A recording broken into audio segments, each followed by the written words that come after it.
Okay, I wanted to make a video about the Tecmate XL. This is a ECM motor tester. This is one I borrowed from a coworker who's been in the field for quite a while. It's been rolling on his truck, and you can see it's taken some wear. This is no longer sold. They have the new version, which is a single button. They say the new version is able to test the 2.0, 2.3, 2.5, and 3.0 motors. And this version, they say, is also able to test all of those, but for the newer ECM 3.0 motor, you do need an adapter harness.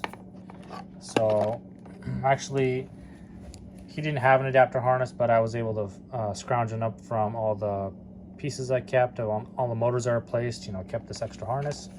So my question was regarding how this motor tester works on the PWM, the pulse width modulation, if it actually pulses a signal to the ECM module, or if it just puts 24 volts to the ECM module. So this is the pin layout, as you can see: yellow, black, red, brown, green, blue, white, and brown. So you can see the yellow and the red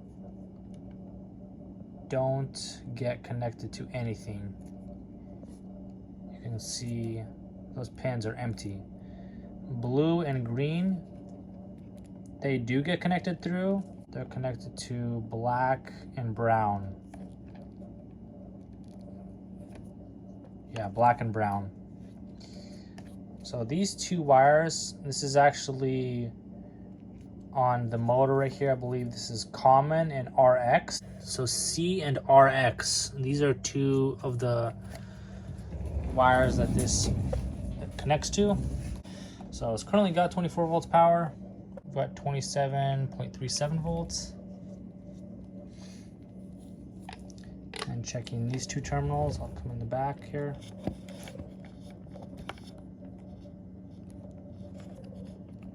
Okay.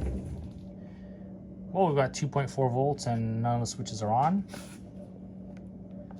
Okay, and then it says to turn on continuous fan. And then the PWM for the ECM 3.0s. Oh, we got 27 volts. 27 volts AC. And you can see it's fluctuating very slightly. Let's turn that off. Didn't change much. So it was fluctuating a little bit, the little bar graph down there. I'm wondering if that's just a frequency or if that's actually the PWM. I didn't notice. Oh, hold on, let me get a good.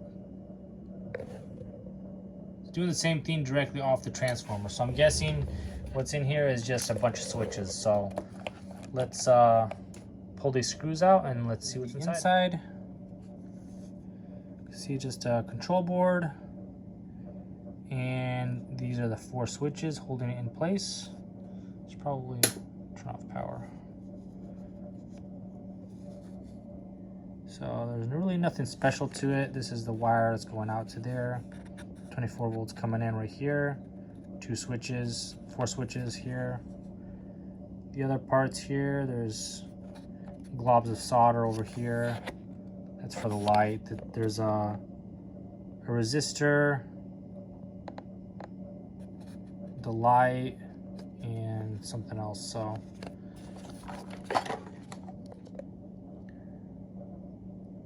you can see there's not very much connected to it at all. I'm just looking at the globs of solder. There's literally just the wires, the switches, incoming power right here, and over here this is just for the light. So I don't know if I don't have a mirror to show you, but I would have to desolder all of these switches in order to remove the control board, because the switches are actually pressed up against the casing here, and then the control board is stuck on those switches. So yeah, we wouldn't be able to remove the control board without desoldering all of these 8 globs there. But there is really nothing to this. Just a series of switches. So, and if it helps, there's the, let's see, literally all the traces are visible too, where all the wire goes. So yeah, not much to it at all. You can see all the colors there. So if you want to build your own tester, you know, you can. Just need a plastic box like this, and some switches, some wire leads, some alligator clips, and a harness. You can scrounge this off of an old motor, you know, and really nothing special to it. So these testers are like 150 bucks, so I didn't want to spend 150 bucks on a motor tester when I could just put 24 volts to it. And now that I have one in my hand and I have it taken apart, I know that there's really nothing special about it. I actually went and bought a PWM simulator. So I plan on wiring this, putting this in an enclosure similar to this, and putting this one actually needs 12 volts. This actually powers the module, and then it sends on the receive, it actually sends PWM signal to speed up and slow down the motor. So I plan on creating that, and hopefully that'll work. You know, I'll install that as like just a circulating fan, and I'll be able to control the speed of it, so that way I can speed it up, slow it down as necessary. So that'd be nice. But yeah, hopefully this helps somebody out there that was looking at the internals of, or wanted to know the internals of the Tecmate. There's another guy, he made a video about the Tecmate Pro, which he said he was surprised about how much electronics are in there, but I really doubt that they actually have a PWM generator inside of it. I mean, this is what a PWM generator looks like. You can see how much, you know, components this has. It's got a capacitor, it's got a bunch of little surface mount, you know, resistors and voltage regulator, and you know, you actually have to connect all 4 wires if you're going to be doing PWM simulation. You actually have to put 12 volts DC to the ECM module, and if you're not doing that, then you're not actually sending PWM to it, because that module is not getting 12 volts DC, because it needs 12 volts DC on the V plus and ground, and then it needs a PWM signal. So actually needs 3 wires. The 4th wire is to give feedback to the control board, you know, lower RPM, things like that. So leave a like if you like the video. If you don't, leave a comment down below. I'll try to answer your questions. I'm going to be sending this back, so I'm not going to have it. So don't ask me any questions about, you know, desoldering it. I'm not going to be doing that. I'm not going to destroy this guy's tester. I just wanted to kind of show the internals of it, and if I can get a picture of the color of the resistor, like the stripes on it, that'll tell you the value of the resistor and what other component is. You can see where it says R1, that's resistor 1, and D1, oh, it's a diode. It's got a resistor and a diode, and then the LED. So that's all it is. Basically, just because it's a DC LED. So that answers that question. You got a resistor and a diode and an LED. That's basically it. Very simple, very simple design. So that resistor is 2.72k ohms.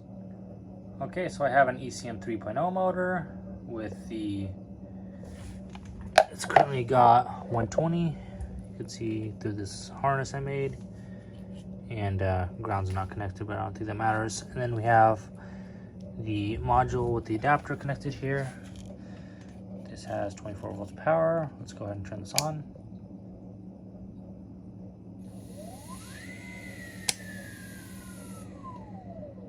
Well, it definitely turned it on.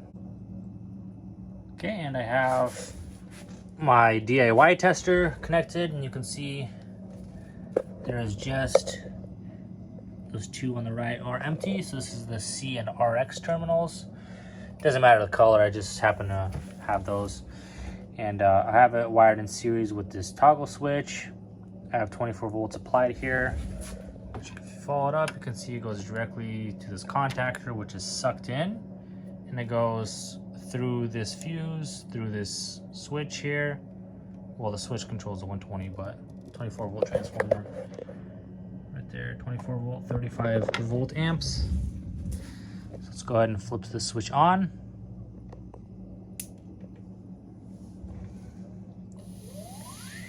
And the motor turns on. So this is the exact same method for testing the ECM motors as the expensive Tecmate Pro. So I plan on creating an enclosure and just, you know, putting all this in a nice little box like they have. But yeah, very simple design.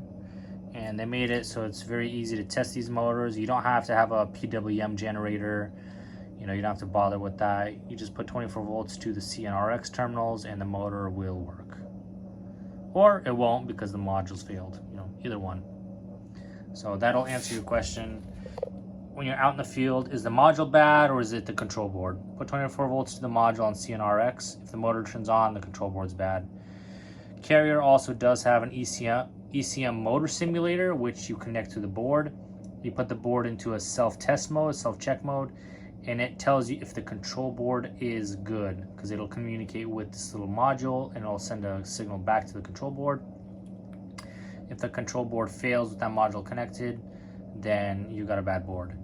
But you don't have to bother with that. You just put 24 volts to the motor. If the motor turns on, the motor is good. If it doesn't turn on, the motor is bad. That doesn't tell you if the control board is bad or not. Control board still could be bad. You don't know that. You just know that you have a bad motor.